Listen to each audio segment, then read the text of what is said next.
Are you talking about The world exporting tests, yeah. exports? Yeah. So we were playing with some basically taking assets that we had created in Neos, and first seeing, can I take these and put them in other worlds? Yeah, we can do that.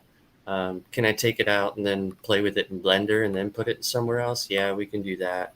Okay, now can I take the exact object from Neos and mint it to the blockchain? Yeah, we can do that.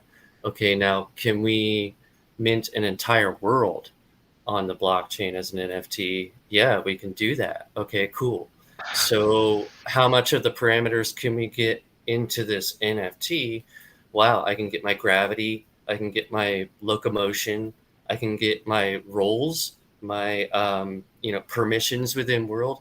Even when I was minting and when I was exporting a world, I decided to see how much of it we could get, and didn't realize when I minted the NFT that not only did I get everything in the world, all the settings, all the lights, the raycast, the shadows, all of that, but even me, my avatar standing there, was minted as an NFT. And even when I clicked the button to save the world root, there's a raycast that comes out of a tooltip when you're doing things. It's a normal thing for gaming. Like if you're shooting something, there has to be a laser beam type thing that lets you know, like, bing, you hit something.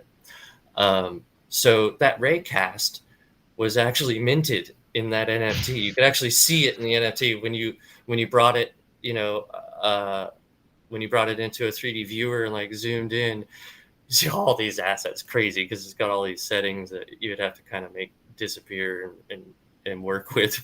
Um, Yeah. but but it was, I did not expect to see that much in actually caught in that data, including the actual raycast that came from my tooltip at the moment of clicking the button when I saved that over. It's like an So instant snapshot, like.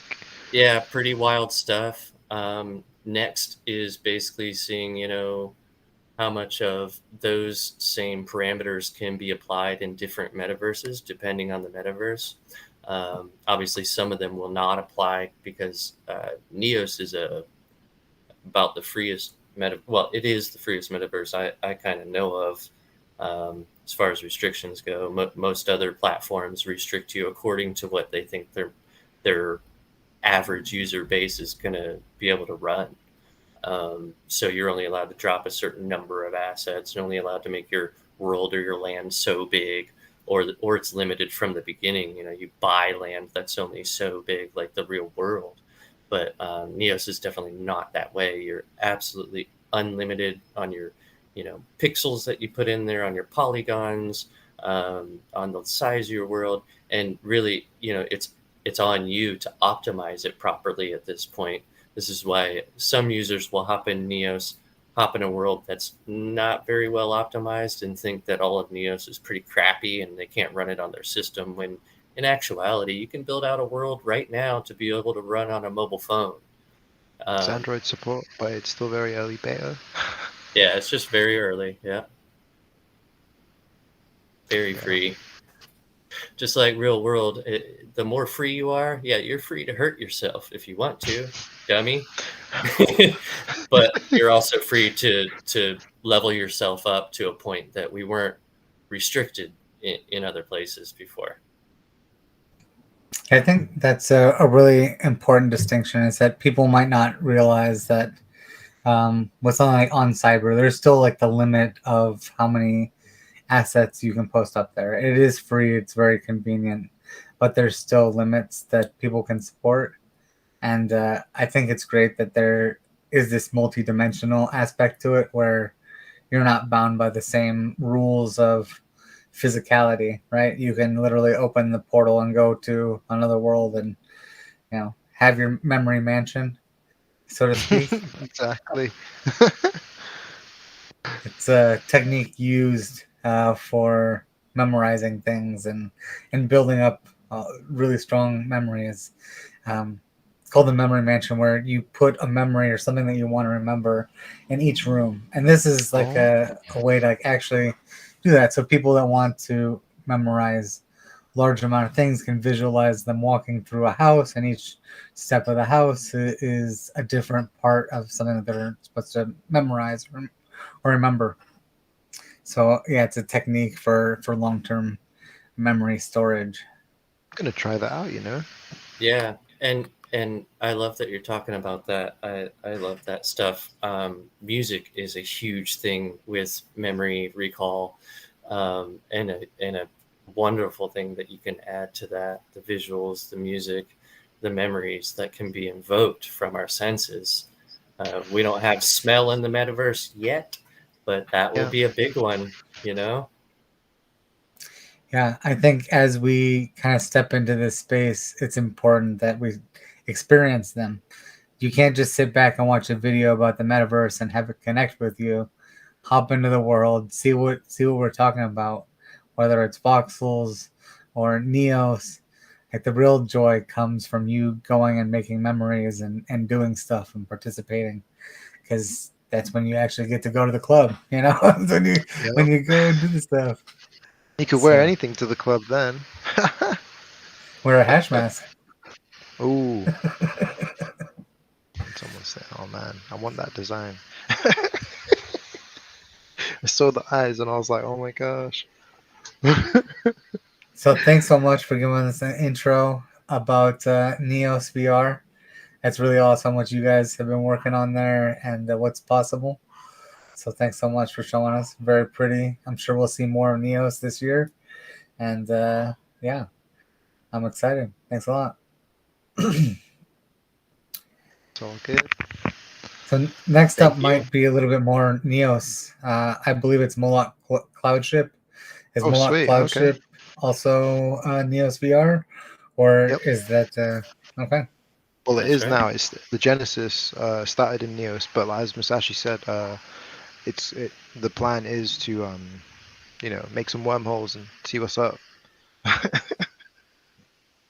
Well, do you think you could please tell me a little bit more about Moloch Cloud Ship? What is it? How can people get involved? Is it Neos? Is it multiverse? What is the Moloch Cloud Ship? Yeah. So first of all, I guess for those of our viewers that might not know a little bit about the Moloch lore in Web3, let's talk about what is Moloch. So Moloch has come to represent basically human collaboration failures. So anything, whether it's intentional or unintentional, malicious or not, if we failed when we were trying to coordinate as humans, that's what Moloch represents.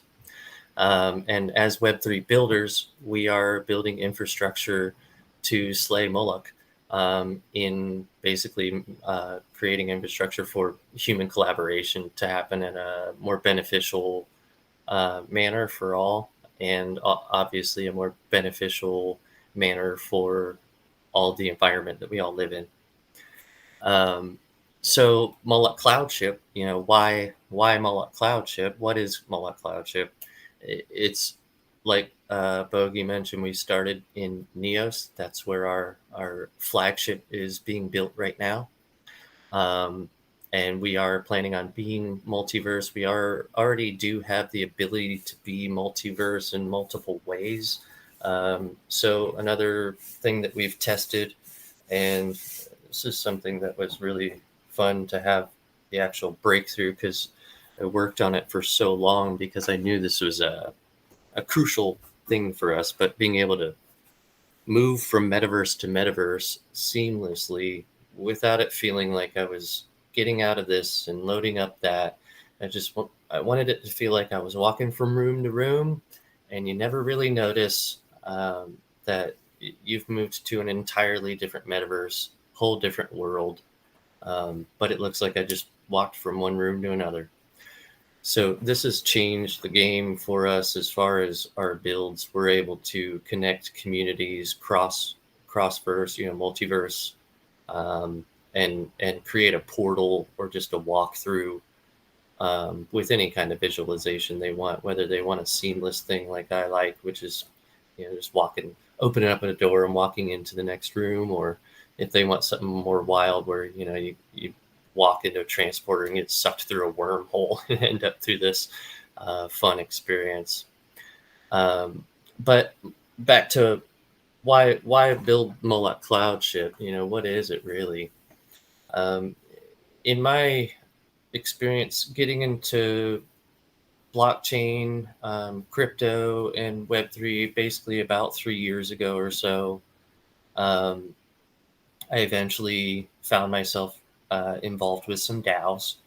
Um, Avagachi was my first real DAO I was a part of.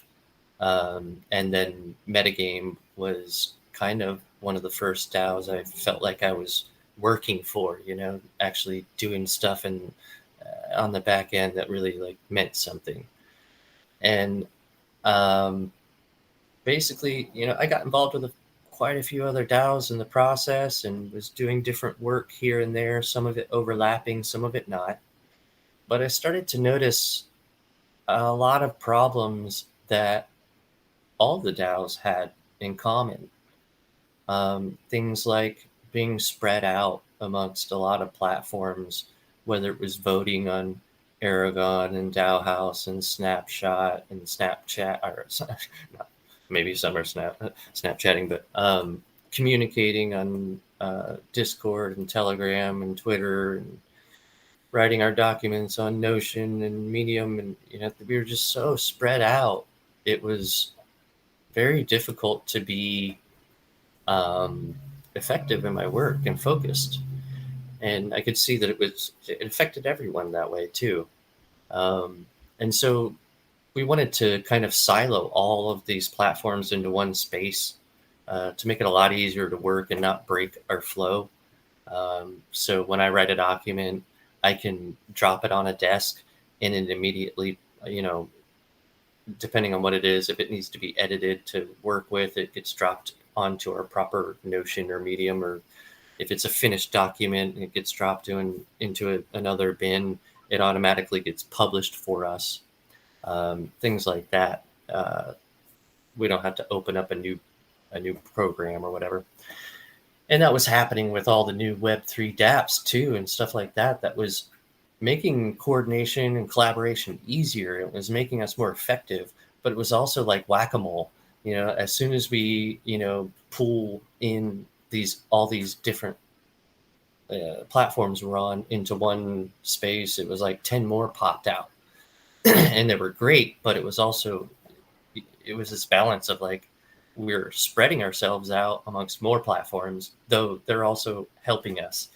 So this was, kind of to utilize the effectiveness of these dApps, but also not let them spread us out more and cause more chaos and confusion, and thus Moloch coming into play again and putting a little stick in the spokes.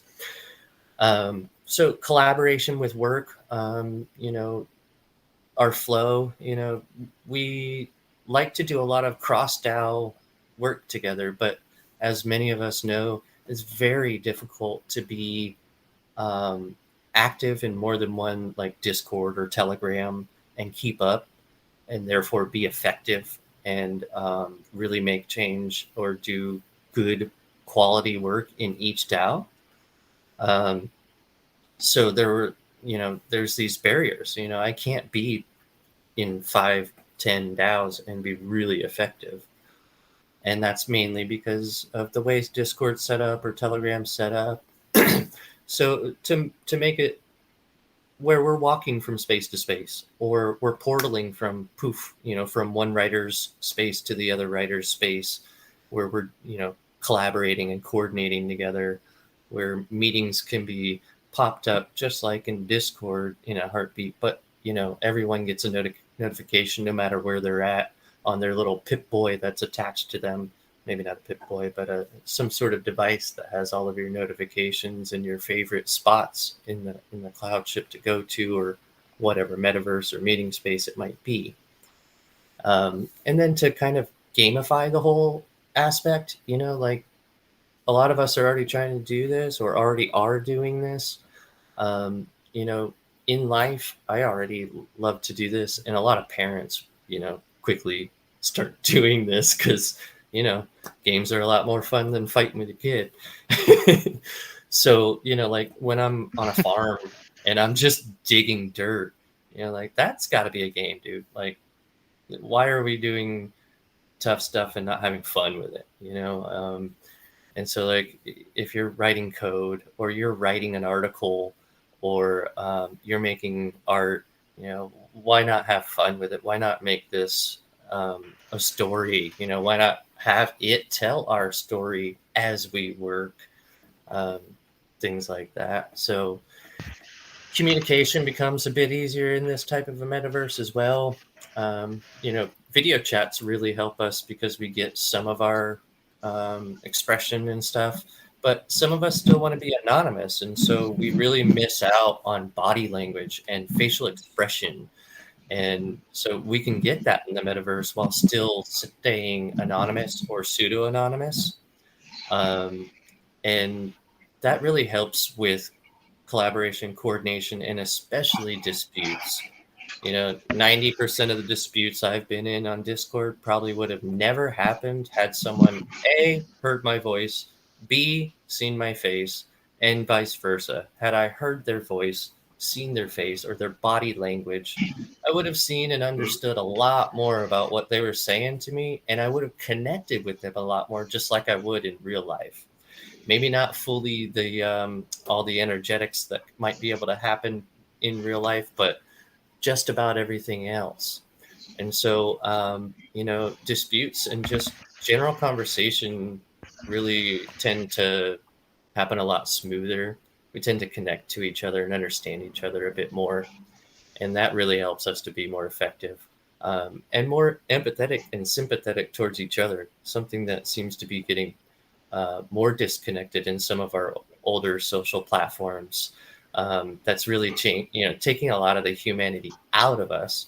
You know, some people are afraid of the metaverse because they're afraid, you know, we're not going to be as human-like. But really, you know, we're already in this 2D crappy plane, trying to communicate in a really crappy way, and with platforms that are being controlled by these technocracies that really are just making money. They're really just controlling people.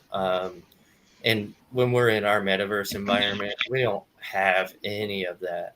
We're totally free and able to express the way that we need to really make things happen in a good way, make positive change in this world without having as much the barriers in front of us. Um, yeah.